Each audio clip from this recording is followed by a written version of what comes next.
ലൈംഗിക പീഡന കേസിൽ രാഹുൽ മാങ്കൂട്ടത്തിന് കുരുക്ക് മുറുകുകയാണ്. അതിജീവിതയുടെ മൊഴി സാധൂകരിച്ച് ഡോക്ടർമാരുടെ മൊഴി യുവതിക്ക് അമിത രക്തസ്രാവമുണ്ടായി എന്നും ആരോഗ്യസ്ഥിതി മോശമായെന്നും ചികിത്സിച്ച ഡോക്ടർമാർ മൊഴി നൽകി.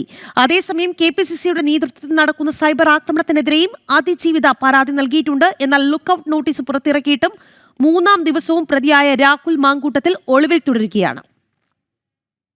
ലൈംഗിക പീഡന കേസിൽ കോൺഗ്രസ് നേതാവും MLAയുമായ രാഹുൽ മാങ്കൂട്ടത്തിന് കുരുക്ക് മുറുകുന്നു. നിർബന്ധിത ഭ്രൂണഹത്യയ്ക്ക് വിധേയയാക്കിയെന്ന അതിജീവിതയുടെ മൊഴി സ്ഥിരീകരിക്കുന്ന വിവരങ്ങളാണ് ഡോക്ടർമാരിൽ നിന്നും അന്വേഷണ സംഘത്തിന് ലഭിച്ചത്. ഗർഭചിത്രത്തിനായി യുവതിക്ക് നൽകിയത് അപകടകരമായ മരുന്നുകളെന്ന് ഡോക്ടർമാർ മൊഴി നൽകി. തുടർന്ന് അമിത രക്തസ്രാവമുണ്ടായി. യുവതിയുടെ ആരോഗ്യാവസ്ഥ മോശമായെന്നും ഡോക്ടർമാർ പോലീസിന് മൊഴി നൽകി. ഇത് ഉറപ്പിക്കുന്ന ചികിത്സാ രേഖകൾ പോലീസിന് ലഭിച്ചു. മെയ് 30-നാണ് യുവതി മരുന്ന് കഴിച്ചത്.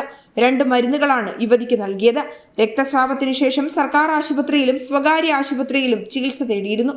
തുടർന്നുണ്ടായ മാനസിക സമ്മർദ്ദത്തിൽ ആത്മഹത്യയ്ക്ക് ശ്രമിച്ച യുവതി മാനസികാരോഗ്യ വിദഗ്ധന്റെ ചികിത്സ തേടിയിരുന്നു. അതേസമയം KPCC ഡിജിറ്റൽ സെല്ലിന്റെ നേതൃത്വത്തിൽ നടക്കുന്ന സൈബർ ആക്രമണത്തിനെതിരെയും യുവതി പരാതി നൽകി. സമൂഹമാധ്യമങ്ങളിൽ യുവതിയുടെ ചിത്രം പ്രചരിപ്പിച്ചതിനെതിരെയാണ് പരാതി നൽകിയിരിക്കുന്നത്. എന്നാൽ ലൈംഗിക പീഡന പരാതിയെ തുടർന്ന് ഒളിവിൽ പോയ രാഹുലിനെയും സുഹൃത്ത് ജോബിൻ ജോസഫും ഒളിവിൽ തുടരുകയാണ്.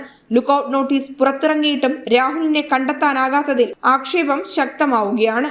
ജനം, തിരുവനന്തപുരം.